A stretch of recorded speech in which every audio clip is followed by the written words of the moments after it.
Jullie verloren? Ja, kleine reparatie. Ik was hem kwijt onderweg. Dit wordt de eerste keer. Ik heb nog nooit in een tuk-tuk gezeten. Dus ik denk, nou ga ik.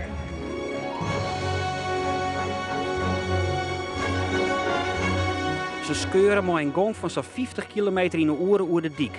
Ze kennen wel 100 en nog heeft het gevoel dat er de loft in vol. Alleen nog vrienden van Oeral worden meegenomen. Het is vergees vervier tussen het festivalterrein Westerkijn en het Griene Stroon. De NS had tijdelijk 8 man personeel op het eiland detacheerd om de feestgangers van hot naar her te sleuren. Ze hebben 2 dagen in opleiding geweest om deze mechanische hoen besturen te kennen. En oh ja, de vrienden kunnen het wel waarderen, deze extra service.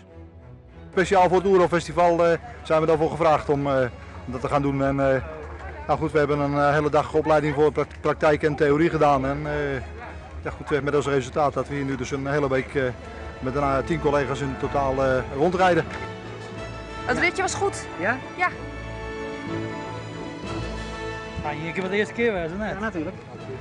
Ik ben wel wat.